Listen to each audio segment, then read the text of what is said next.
बहुत समय पहले की बात है, जब धरती पर महाभारत का महासंग्राम होने वाला था।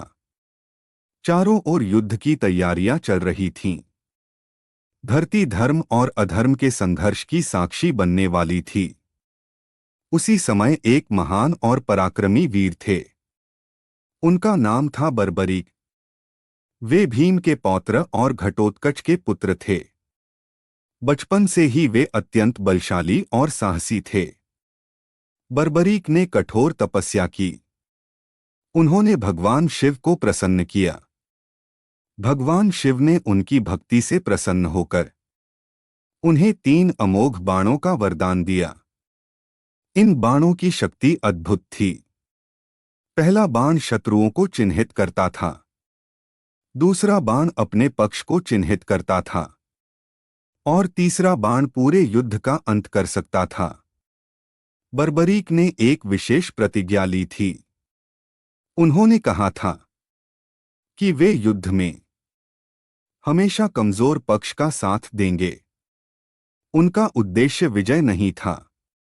उनका उद्देश्य केवल न्याय था। जब बर्बरीक को महाभारत युद्ध का समाचार मिला तो वे तुरंत कुरुक्षेत्र की ओर चल पड़े। वे अपने तेज गति वाले घोड़े पर सवार थे। भगवान श्री कृष्ण यह सब देख रहे थे।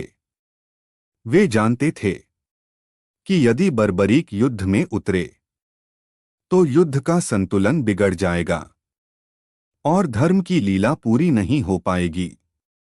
इसलिए भगवान श्री कृष्ण एक ब्राह्मण का वेश धारण करके बर्बरीक के मार्ग में आए। भगवान ने शांत स्वर में पूछा, वत्स, तुम कहाँ जा रहे हो? बर्बरीक ने विनम्रता से कहा, मैं महाभारत के युद्ध में जा रहा हूं। मैं कमजोर का साथ दूंगा।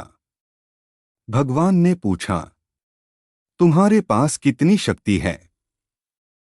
बर्बरीक ने कहा, मेरे पास 3 अमोघ बाण हैं जिनसे मैं पूरे युद्ध का निर्णय कर सकता हूं। भगवान मुस्कुराए और उन्होंने कहा, यदि ऐसा है तो मुझे दान में अपना शीश दे दो। यह सुनकर बर्बरीक तनिक भी विचलित नहीं हुए। न उनके मन में भय आया, न कोई संदेह। उन्होंने कहा, यदि ब्राह्मण देव यही चाहते हैं तो यह मेरा सौभाग्य है। और उसी क्षण बर्बरीक ने अपना शीश दान कर दिया। तभी भगवान श्री कृष्ण अपने वास्तविक स्वरूप में प्रकट हुए। उन्होंने बर्बरीक को आशीर्वाद दिया। भगवान श्री कृष्ण ने कहा, तुम्हारा यह त्याग सदा अमर रहेगा। बर्बरीक ने एक विनती की। उन्होंने कहा, प्रभु, मैं इस युद्ध को देखना चाहता हूं। भगवान श्री कृष्ण ने उनके शीश को एक ऊंचे स्थान पर स्थापित कर दिया, जहां से पूरा युद्ध दिखाई देता था। महाभारत का युद्ध आरंभ हुआ। अनेक वीरों ने बलिदान दिया। अंत में पांडव विजयी हुए।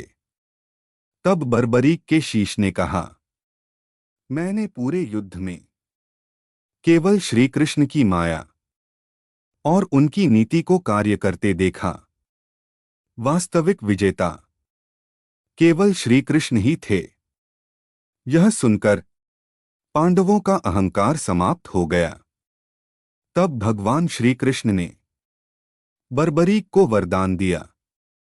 उन्होंने कहा, कलयुग में तुम श्याम के नाम से पूजे जाओगे।